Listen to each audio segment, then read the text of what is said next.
welcome back. This is Invisigoth with episode 8, I think,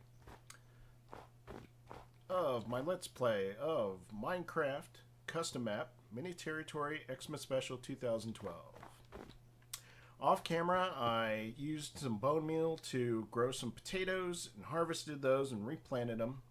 And I also made some charcoal in the furnace. Made a bunch of torches, and I'm going to grab at least a few baked potatoes here. Now that I'm on, and actually, I should have smelted. I will smelt. I'm going to smelt this iron while I'm at it. Want to make a bucket.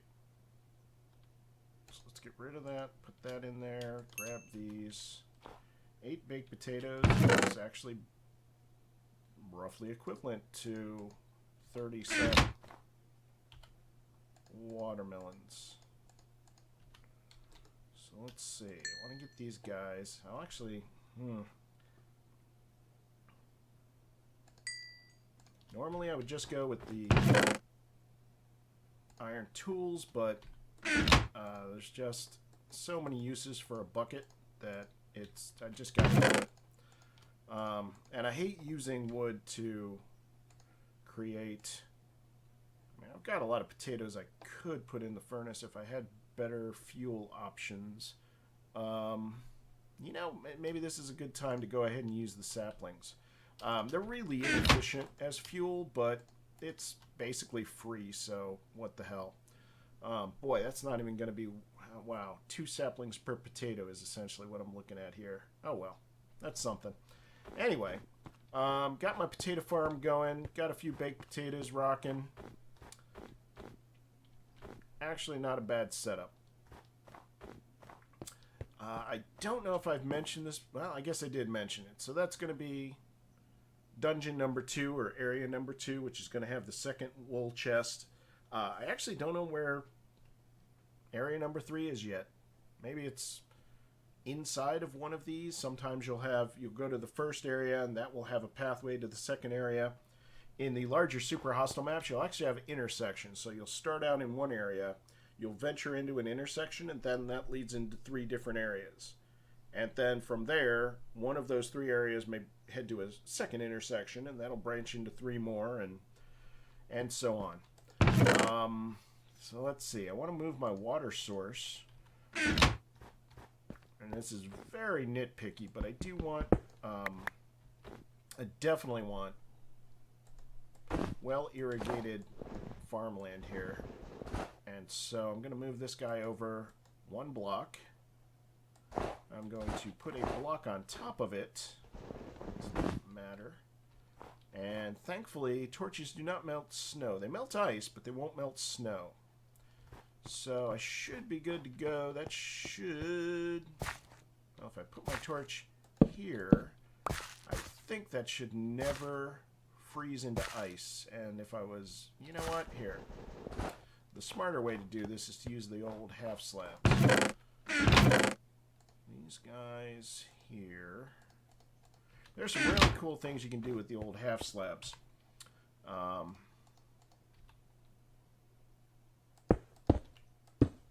And that's one of them. So now I can see my water, but I don't have to worry about falling into it, and I don't think my potatoes will slide in there either, but if they do, I'll come up with something else. It's no big deal. What's really surprising is that I haven't been... Boy, this is famous last words if I've ever heard any. I really haven't been attacked from this area. Ever, really. Oh, and what I'll do is I'll grab an extra water source by bashing one of these guys and then grabbing it. And that was kind of a dumb place to do it because it could have very easily washed out my crops, but I did it. Didn't take too long. I really don't use my shovel much, so let's slap this in here, and that's a basic loadout. Across from left to right on my quick bar, I usually have the bow on the far left, then I have a weapon, then I have a pickaxe, and then maybe shovel and or axe. Water bucket for sure, right where it is. torches right where they are, food right where that is, solid block, which can be anything, cobblestone, whatever. In this case, it's snow because that's what we have the most of, and then a gravity block on the far right. That is my standard loadout. I've adjusted it a little bit for the sake of using my magic shears. I'm going to go ahead and sleep. Then I'm going to throw some torches on that entrance. Well, not an entrance, but... So let's see. Zombie meat, zombie meat, zombie meat. I just don't want anybody spawning up here, really. And I just have not properly lit it. So that's my own fault. Classic newbie mistake. So I'm good with this. So let's go down. Let's see if we can take out the rest of the Frozen Ruins, dungeon number 1. So we can retrieve our first wool from the first wool chest. I will take your free arrows. Thank you very much. Down we go. Careful, careful, careful. Bump my mouse there. That would be bad. Alright, we're now finally under the clouds. That is just really... It's kind of cool that that is a factor for getting down here, is going literally through the clouds. I mean, I've done it in other scenarios, but for some reason it really works well here. Maybe it's the fact that the snow blocks and the clouds kind of, you know, same kind of look. Alright, we are up against... And this is obviously not an optimal series of placements of torches. Sort of spamming a little bit here. But I'm okay with that. Hello, Mr. Spider. How are you? Do not back into the creeper, dummy. And by dummy, I mean me.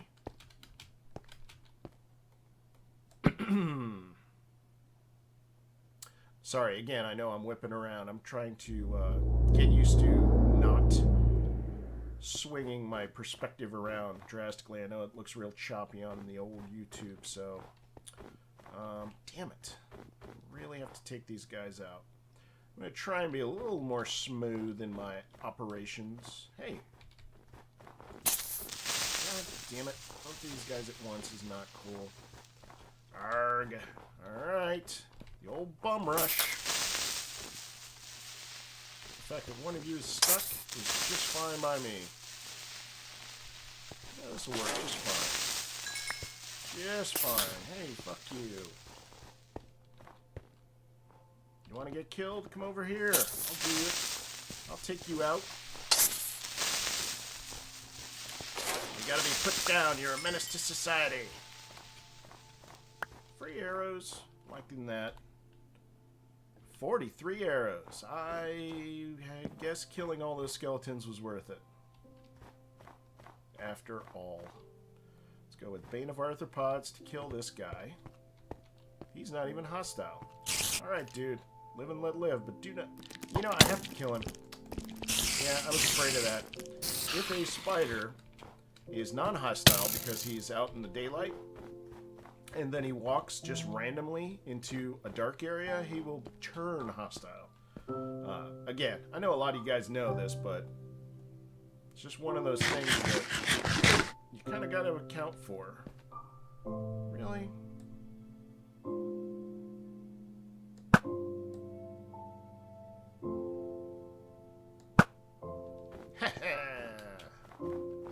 Take that. More arrows. Who did I hear? I heard somebody. Who do I hear? Oh, 2 skeletons. Having a little party over there. Dicks!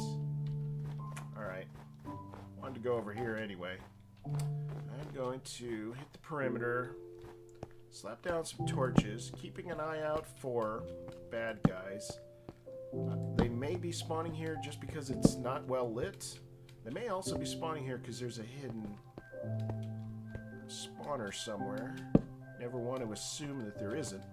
I'm gonna check this out. Hey, screw you guys. Skeletons, skeletons. Yeah, whatever.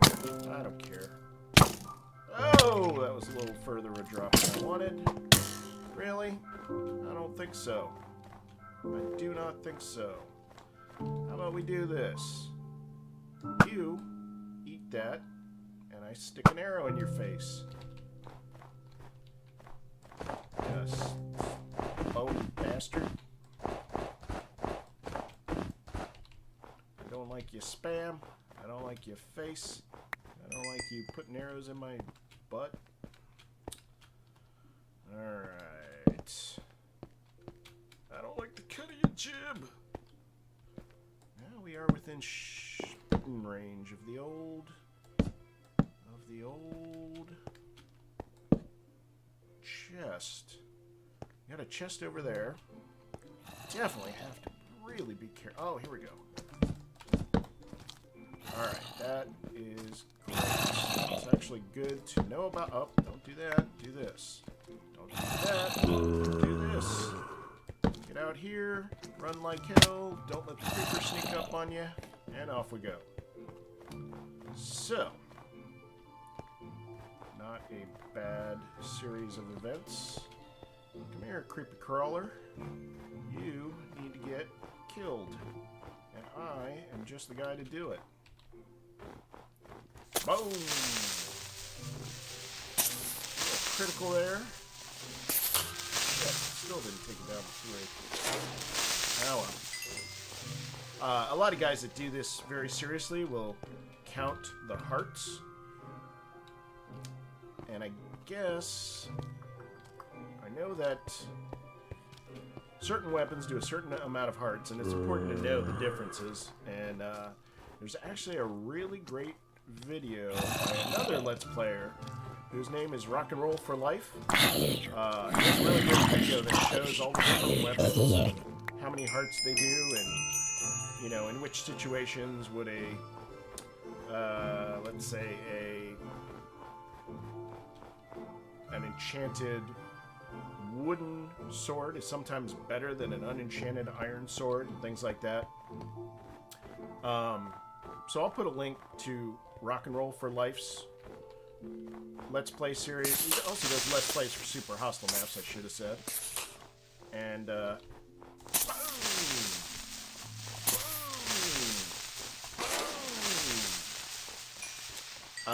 but this is more of an instructional video, just, you know, sort of a survival tips instructional video. Should I try for a record? I like records. I like music. Oh, and I have to be careful. That skeleton could very easily shove that creeper right into my face. Dick, burn! Well, free bow. It's kind of a shitty bow, but it's free. Alright, time to take her. Really? Here, let's go under here and have a little fight. Me too.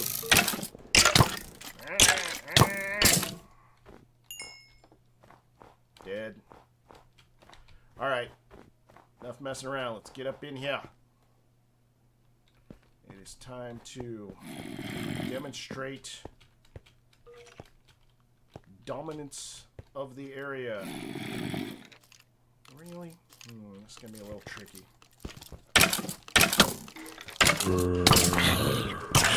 Bad. I saw the skeleton and the zombie. I did not see the second skeleton, though, so a little bit of an inconvenience there. I'm using the zombie to block all the shots right now, just to kind of lure them a little bit closer. I don't know that that was entirely necessary. And you know what? I'll just start taking these guys out with the bow.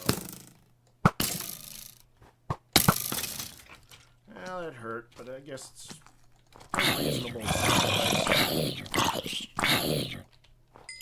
pick up some arrows, some bones, some rotting human flesh. Oh, do not look at the Enderman. Do not look at the Enderman. Do not look at the Enderman. That's not ideal. I covered up a light source, but Anyway, I will use my mighty sword. Oh, I did melt. Once again, I'm lucky that that didn't flow all over the place, because it really could have been a mess. Oh, a little closer than I would like. Skeleton spawner, huh? Alright, we are at the top of the world.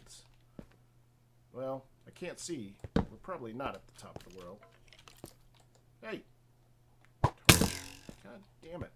I can't actually see what's up there, so maybe I should be a little more cautious. Maybe, just maybe. Whoa! Hey, thanks, dude. You suck. Alright, I'm just gonna shoot these guys. It's well worth it. Wear and tear on my sword and all that. Hey! It's a bow. Not a magical one, though, so not really all that useful to me.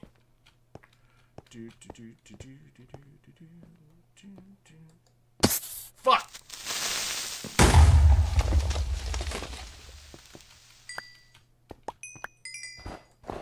I'm always reminded, and this is clearly making a bigger deal out of this than it should be, but every time something like... Oh, did he bust one of the spawners? Man, I wanted the spawners, man. Shit. He busted one of the spawners. Oh, well. And that was one of the skeletons, too. Shit, I was kind of hoping to get some arrows from that. Build a little skelly grinder and get a couple stacks of arrows. Oh, well. Damn it. That was unfortunate. So I'm trying to figure out what's above me. There are clearly some clouds here blocking my view. So I can't really see all the way up. There we go. Another motherfucking creeper. Seriously. You want to do this? We can do this. Dick. I'll kill you. I don't care. Okay, so I've got a pretty good... I still can't see what's above me, so guys are going to be falling on my head. That's just inevitable. Not a big fan of this single spawner so far away. Whatever. Can't blow up spawner. I don't care. Of course. Whoa, whoa, whoa! Got to put down the arrows and get the fuck out. Woo! Close. Too close.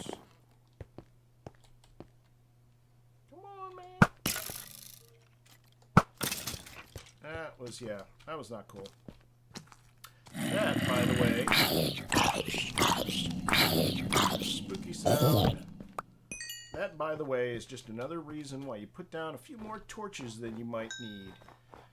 If a creeper goes off and he knocks a few torches down, you definitely want to err on the side of having too many torches, and that way you can... Shit. I hear somebody. Alright, I'm gonna just kill this guy and bust on in.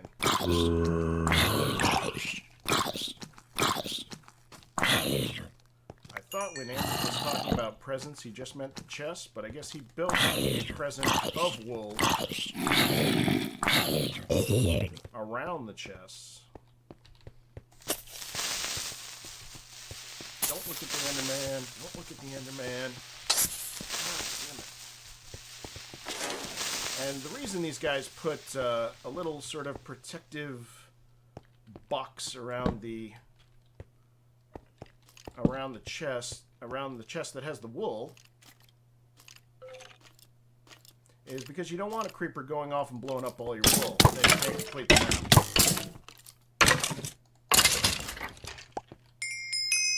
So, I don't know if there's a guy named Vex, and I don't know if he necessarily invented the super hostile genre. He may have, but he certainly popularized it. He's arguably the best known super hostile map author. And, what Vex does is he puts, I think he builds his chests with... Oh, fuck. Don't want that. Don't want that guy fucking with me. damn it. Alright, I think I'm okay. I'm just gonna go ahead and fire off some preemptive strikes. Where you going, buddy?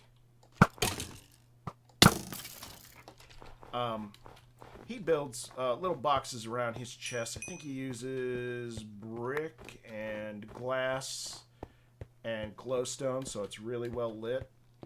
And now that I think about it, I think Amlup did too in Uncharted Territory 1.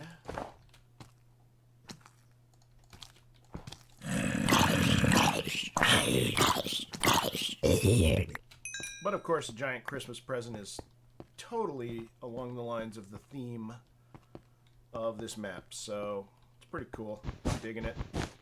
Alright, here we have, watch your ass, watch your ass. Here we have the fabled chest with wolves. Ah, it's not just full of white wool, it's also full of, it also has some cake for us. The reason they give you so much wool is because if you get creeped on the way home, you can always come back out and, damn it, you can always come back out and get another wool. Some people like take half the wool and take it back. Other people take it all with them, which is that can really lead to some bad situations. So I usually just grab one. And I guess if I needed more wool for some other reason, including, as it turns out, trading, because you can trade wool, of course. Now here's an interesting angle. And this is, I'm probably 75% sure that this is a game mechanic that didn't exist when this was released. Well, did it? I guess it wasn't that long ago. One thing I could do, and I can only do it because I have golden apples. One thing well, no, I can't even do that. I was going to say the thing I can almost do, if I get a brewing stand. Yeah, whatever. Oh, that's better. Did he at least kill the skeleton? Guess not. Alrighty then. I'm making a mess over here.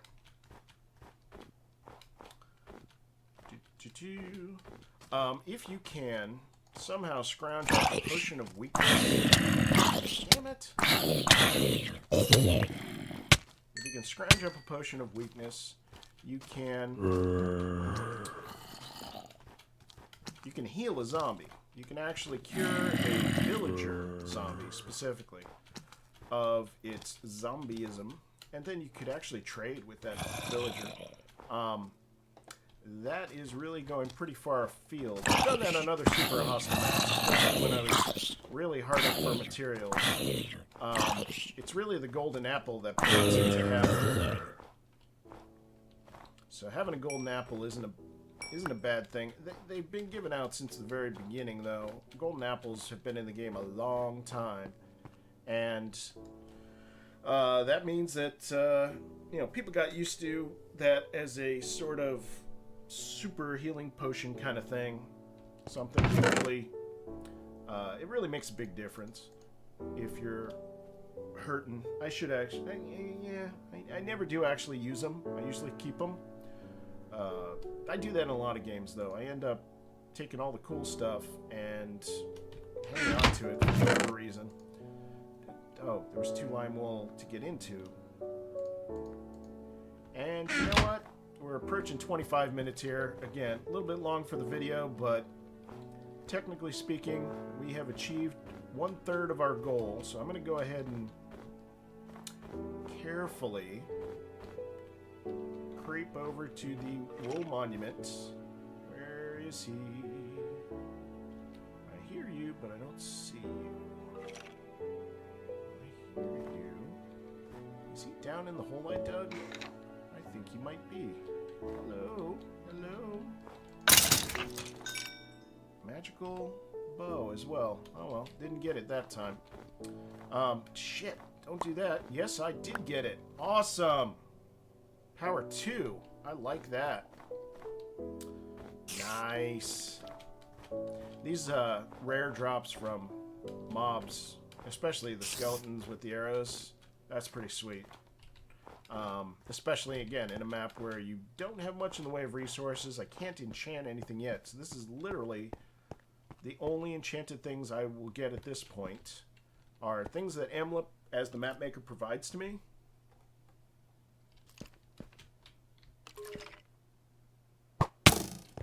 Damn you.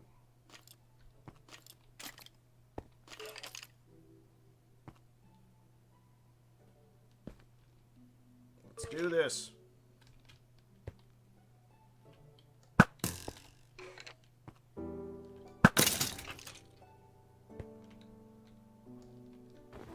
Try and sneak up on me. The only enchanted weapons I have are the ones that Amlup provides, which in this case, I think so far it's just been a set of shears and the stuff that the skeletons have dropped. So, well worth it. Here we are. White wool. Do-do-do-do. We have completed 1/3 of the map. Awesome. Alright, in this episode we got the white wool.